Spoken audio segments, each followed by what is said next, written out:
My name is Katie Tomberlin, and I'm from Carteret County. This is Community Rising, Shoreside's environmental stories, broadcasting from the Working Narrative Studio.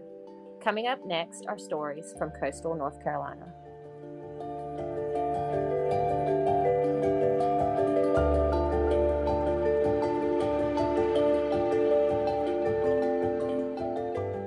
Hi, I'm Kayla Gilliams, and I'm a reporter for Community Rising. Naima Muhammad has been an organizer and activist with the North Carolina Environmental Justice Network for over 20 years. In this episode, Naima talks about what those 20 years of activism have looked like and the emotional toll of working with communities that are impacted by environmental injustice. Wherever there was environmental hazardous sites involved, they were in communities of color and low wealth communities. It was through that we recognized the problem and began trying to find out what are communities saying or doing. Are they aware of these things? The most prominent issues at this point is the industrial agriculture. That's a continuous problem. Like I said, it's been going on since the 80s in North Carolina. What they call a lagoon and spray field system for handling the waste from these animals. This is a lagoon that's filled with nothing but feces and urine from those animals, and it's uncovered, and it just sits out there in the environment, and it's usually nearby people's homes.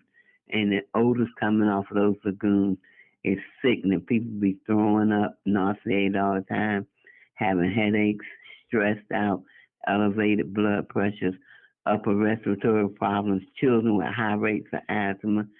They feel like they're negotiating with the air. I got to get up and open my door just a little bit to see if it's stinking outside. We always say a picture's worth 1,000 words. So take pictures. If you say these trucks are rolling through your community, spilling animal waste along the roadways, then take pictures and show this. One lady was told, don't drink your water, don't cook with your water, and if you have animals, don't let them drink the water. And then she saw her dogs die because they kept drinking the water that ran along a ditch that ran alongside her home. I've been brought to tears a many days working with and talking with communities, hearing their stories and hearing the pain in their voices and seeing the pain in their faces and the distress at having to live like they live. And that's the problem with all of these issues that I've named.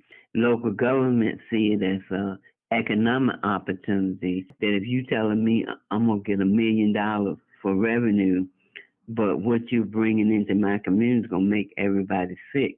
What good is $1 million going to do me if I got a county full of people that can't work because they sick, they too ill to work? They're not going to dump on white people the way they dump on these low-income communities of color. You know, these communities have been intentionally targeted because they have been perceived to have the least amount of economic and political power to fight these industries. Environmental injustice is everybody's problem. Just think about it. Air and water does not stand still. You can't control where it goes, no matter who you think you are. You can't control it.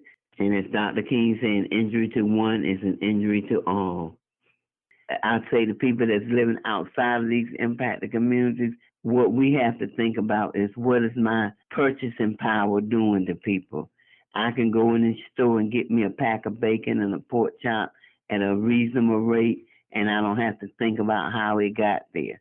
But the people that's living with these animals are paying the burden, are paying the brunt of cheap eating in this country.